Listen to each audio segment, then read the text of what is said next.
Good day, ladies and gentlemen, and welcome to the show. I'm glad to have you guys here on this March 17th, a Friday. I'm going to tell you guys what.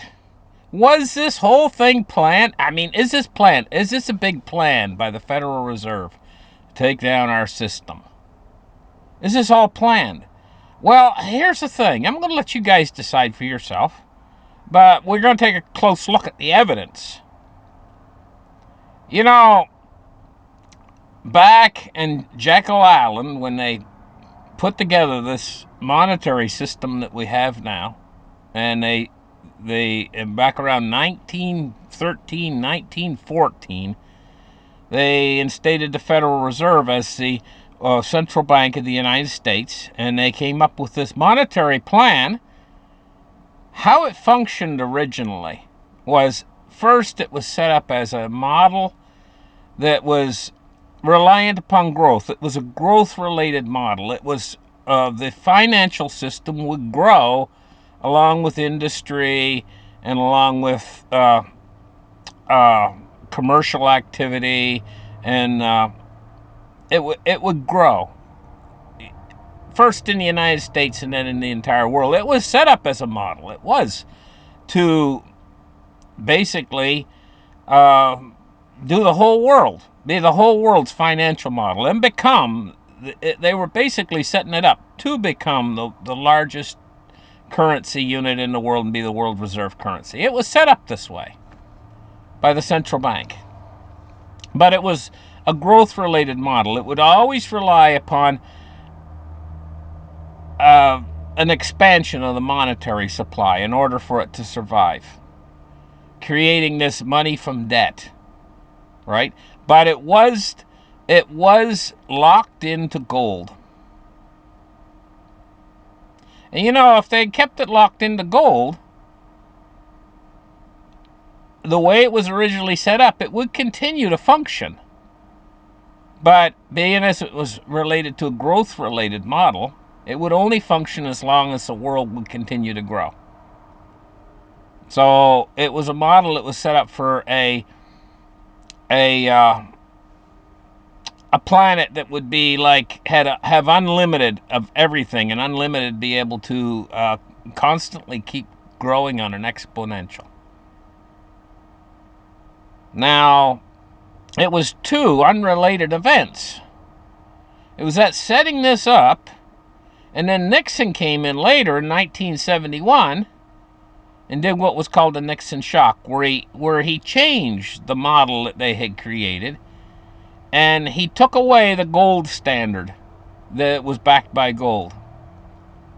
But the dollar was still backed by oil, because Kissinger set it up that the dollar would be the only thing you could buy oil with. And the Saudis and the U.S. were working together on this.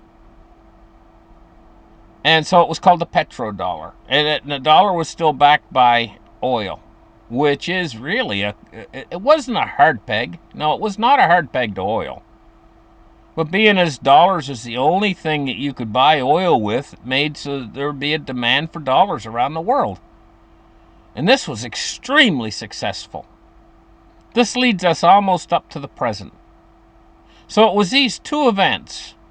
What happened back in 1914 in establishing this Ponzi scheme system, and then what Nixon did to make it so that the Ponzi scheme system didn't have a leg to stand on. And basically, and also the third event, which was the OPEC nations and the BRICS linking together in order to take and remove that loose peg to oil. And by these three events coming together, what we have is we have a dollar now that's went truly fiat. The dollar was not fiat. As long as they had the petrodollar, as long as the dollar was backed by oil, and it was the only thing you could be able to buy oil with, the dollar was not fully fiat. It's just very recently, this erosion of the petrodollar, with nations being able to purchase oil in things not denominated in dollars, This truly made the dollar fiat now at this point. And as soon as it was made fiat, its days are numbered as a world reserve currency. So is all this a plan? Well, you'd have to relate all three of these events together. The petrodollar erosion, the Nixon shock, and what happened in 1914 with the instatement in the United States of the Federal Reserve. You'd have to link all three of those things together, and there's a huge time span that's passed between these things happening. Well in excess of 100 years between these events. One event happened in 1914, and the other event happened in 1971, and the third event's just happening now in 2023. But it's the cohesion of these three events that's put us where we are right now, with a dollar that's become fully not backed by anything at all, not even oil at this point. And so now you've got the Fed, and they're caught in a conundrum, a trap they can't escape from. They got choices to make. Do they let the system collapse in a deflationary spiral where banks are just going pop, pop, pop, pop, pop? No, sorry, we can't print money to keep you guys going. We're going to have to let everybody sink. Or do they print? Well, I answered this question for you guys.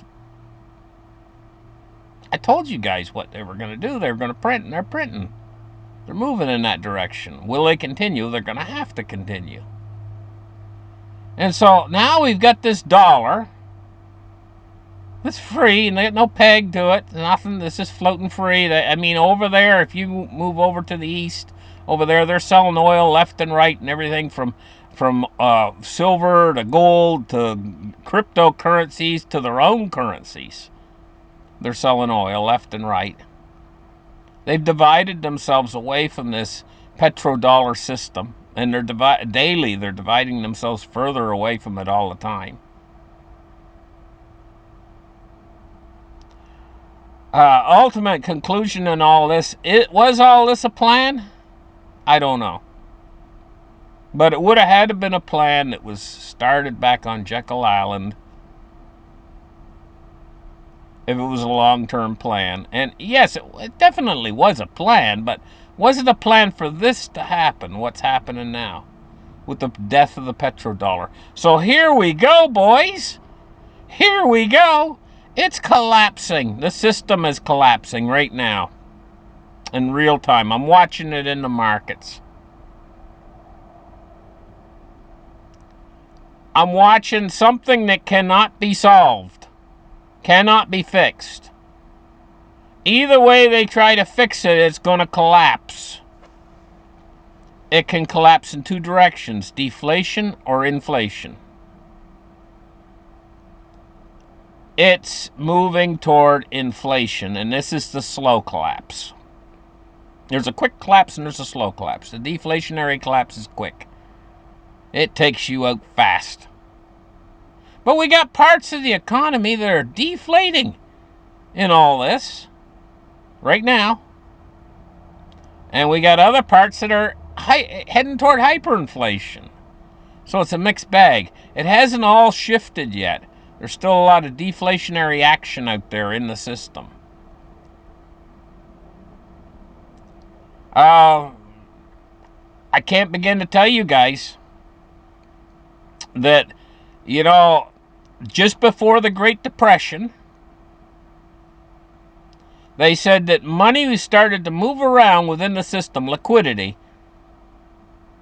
assets, bank assets, tier 1 capital and stuff, started to move around within the system, and it was said it moved around like a cannonball on the deck of a ship. You know how heavy a cannonball is? And if it's rolling around and you got rough seas and it's rolling around on the deck of a ship, it's a wrecking ball. Unless you can grab that thing. Well, that's how they said money was moving around just before the Great Depression started, or at the beginning of the Great Depression. And it was described just that way. Well, we're not seeing a banking crisis right now. Yeah, we are. The banks are going down. But what's causing the banks to go down is money's starting to move around. People are pulling their money out of the banks and putting it someplace else. And they can do that online now. Okay? And, it's starting to move around really fast. It's sloshing around. It's heading into places, mutual money markets, and it's heading into the bonds and treasuries, and it's moving this way. It's moving to other banks, from out of one bank and into another. This is tier one capital or liquidity. It's moving around in the system really fast. And it's trillions of dollars right now. But I'm going to tell you what, only about 1% of it, or less, are very small. A very small fractional amount of that money is moving into gold, silver, and cryptos. All that money is moving around from one form of fiat to another. That's what it's been doing the last number of days. And that's what's been causing this banking crisis, is the movement of money. Not the banks. The banks haven't been causing it. It's the movement of money. And because the money's starting to slosh around. And that's a desperate signal that we're on the verge of the greatest depression ever. Just like 1929. Because the same thing happened in 1929. And the money started to move around like a cannonball on the deck of a ship. And that's what's doing it. It's wrecking ball right now to the banks. But my point is to you guys is it hasn't flowed into gold and silver yet. But we're talking about immense amounts of money. And when this whole thing, they're just running from the frying pan into the fire. They're just moving it from one form of fiat to another. When they figure this whole thing out, and they figure fiat's the problem,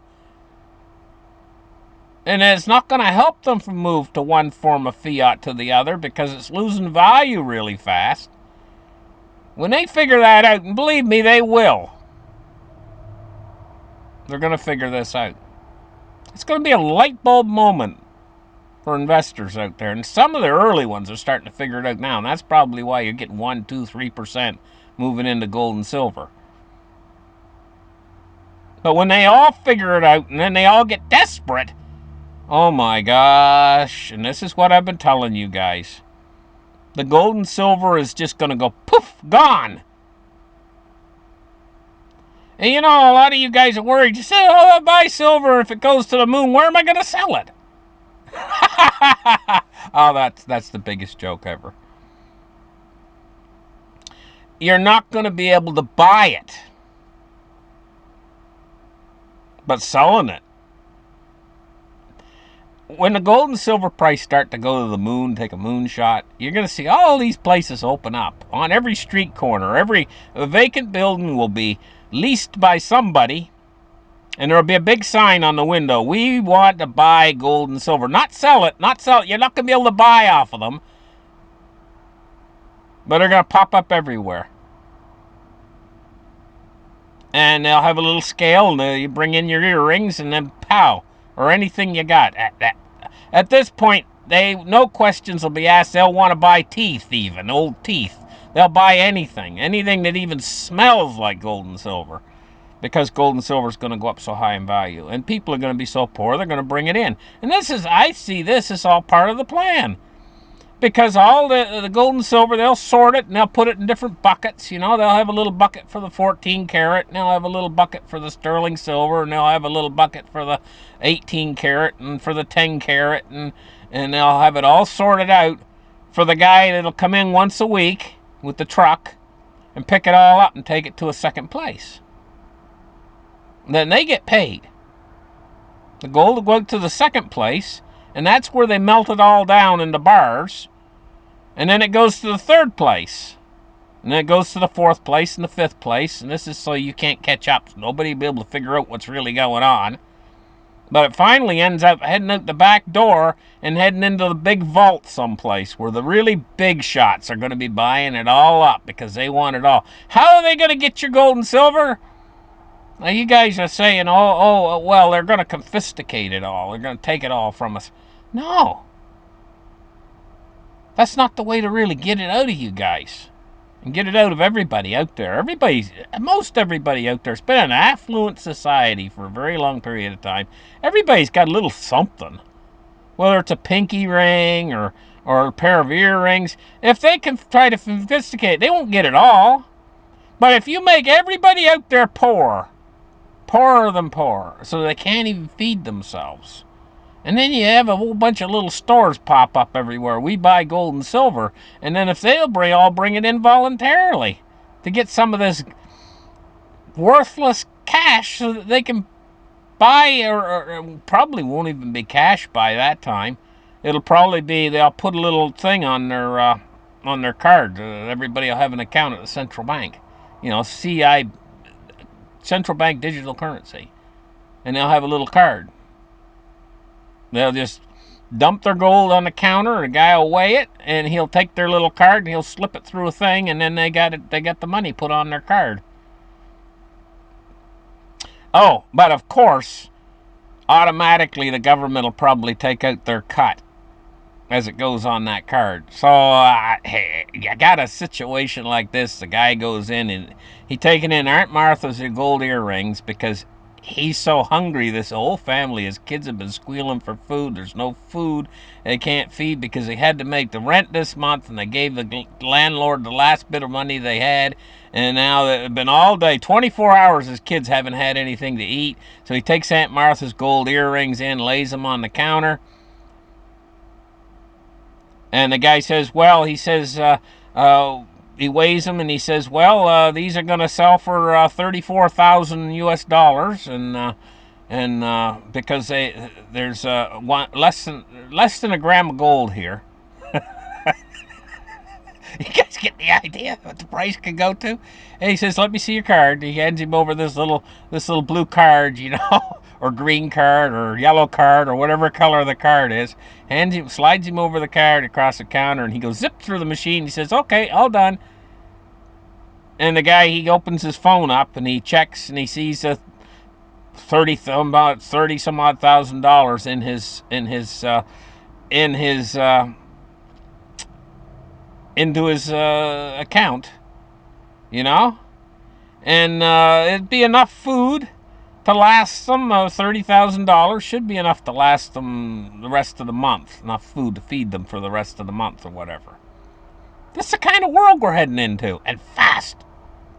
All this is going to come really fast now at this point, because the snowball's charging down the hill now. It's not, and we see the financial system collapsing in real time. Look at this.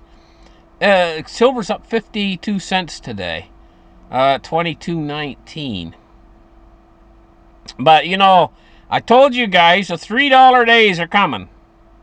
$3 up in a day, and once that really gets rolling. I mean, I'm being conservative at $3 a day. You might see $10 days. But anyway, once it really gets rolling, it'll be like consecutive days, every single day going up that much. And not going down. Just up, up, up, up, up, up, up, up, up, up. And that's where we're headed. And, as we watch this financial system collapse, gold today, gold's up $40.70 in 1960. The gold's catching a little bit bigger bid than silver right now. But it's good. The reversal's coming. Silver, once it really starts to take off, it'll outpace gold. It's going to outpace gold. And crypto's catching a bid today. We're looking at a Bitcoin price of 26,435. So it's up a couple $1,000. Or maybe, what is it, 10% or something is up, or something? It's up. Well, it's up 6% in the last 24 hours. But the key theme here is up. But this is just a little bit of spillover money that's coming into this stuff. it's the first people out there who have caught on already. Just a very few. In the tremendous amount of money that's sloshing around, moving around inside the system really fast right now. So, what are we to make of all this? Well, it's still not too late to get on the wagon, on the train. The train hasn't quite left the station yet. Or actually, it hasn't left the station. I'll say the silver train has left the station when we pass $50. Bye-bye. But even then won't be too late. Just it'll cost you a lot more if you want to transform over into that. And you'll say, why didn't I do it back when it was 20? I could have had it at 20. But I'm happy because I'm buying it at 50 on silver. See, I'm happy. I'm really happy to get some. I was really lucky to get some. You look at your friend. I was really lucky. They still had a roll of coins left over. The coins, one roll. I had to pay a little bit more than this kind of thing's coming. Maybe 2 months from now. I mean, it could move that fast. Just saying. You know. Taking a look at the Dow today. Or whatever, down 453 points on the day. It's just beginning. They're not gonna let it probably go below 28, 26,000, something like that. They will step in and support this too, just like they're supporting the banks. They'll run everything on the printing press. They'll keep everything together. But it could be some shocks coming into the system where the system could freeze, and it might take them a little bit of time to get their heads together in order to... In other words, picture this. The system does freeze. Say there's too many banks go down, whatever. It's just too much for the system to handle. They have to close the markets, blah, blah, blah. The system freezes up. There's no credit moving around the system. Your cards and all this stuff you use on a daily basis, your debit cards and none of it works. Well, they're going to be behind closed doors in all these meetings. Going to be a lot of meetings going on. Meetings. Emergency. They'll put emergency in front of name the meeting. Emergency meetings. And they're all in there behind closed doors in a huddle. Or, they're huddling, doing a huddle. Well, I mean, they... in this huddle are not going to let the system collapse ultimately, but there's going to be a lot of shouting and hollering and we can't print that much money. Do you know what this is going to... We're going to have to make $20 trillion to get out of this. They go, oh, we can't do that. One guy says, we can't print. We'll go into hyperinflation. We'll hyperinflate the current. No.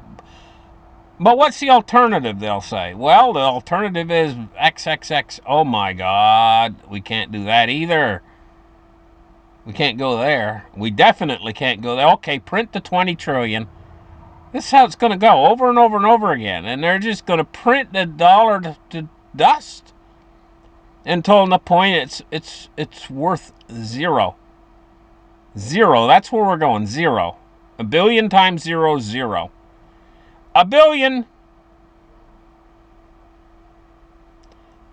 It used to be, you remember when? You remember when a guy had $1 million? He was run rich son of a gun. That's why they called them millionaires. He's a millionaire. Like in the 1930s and stuff, He's a millionaire. Oh, what's he driving a Cadillac? Oh, look, he got a mansion. He's a millionaire. Right? Well, now we got to the point where I was looking on YouTube, on Yahoo Finance, and it says I've got $2 million. Is that enough for my retirement to retire? That's the people. People nowadays, some people got $2 million put away, and they asking the question, is that enough for my retirement? And the answer is probably not. Okay? That's where we've moved. So, now what's happened in order to fight all that? $1 billion has become the old million. It used to be $1 million. Now it's $1 billion. $1 billion is the new million. For a while. But now that ain't enough anymore. Now, to be rich, it takes $1 trillion. So now $1 trillion is the new billion. And they're throwing money around in this system. They're throwing trillions around.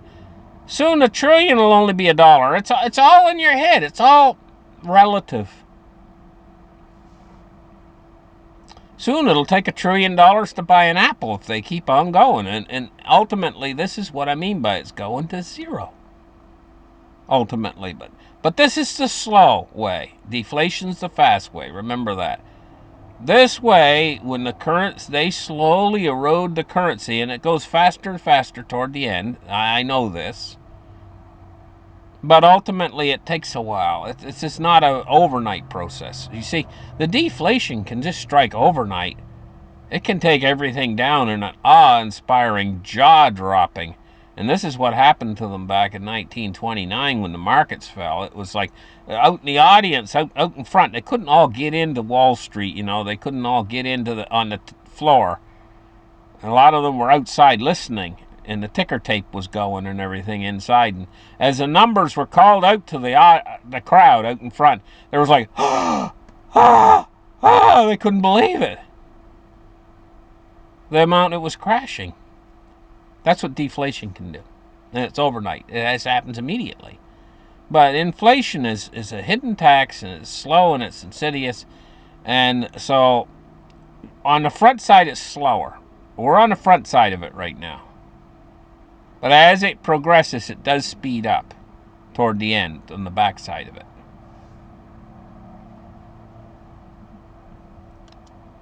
Down 51 points on the S&P 500 at 3,908. Taking a look at crude oil today, we're down $2.14 at 66.21. Bonds and rates, we're looking at falling yields, and they're falling today. Look at this, down 17 basis points on the 10-year at 3.4. And 3.6 on the U.S. 30-year, and it's down 10 basis points. These are big moves in bonds. So this is where a lot of money's flowing in. A lot of money flows. Look at all those red numbers. That's when money's flowing in. They're going up. Bonds are going up when the numbers are red like that. It works in reverse, So bonds are taking they're moving a lot of money into treasuries and bonds. It's a much bigger market than the gold and silver, but this money could flood into here and flood back out into gold and silver. Dollar index today, 104.11, and it's going along sideways. It's dropping just slightly. Thank you guys for listening to my show. Like and subscribe. We'll catch you guys in the next episode. Bye-bye.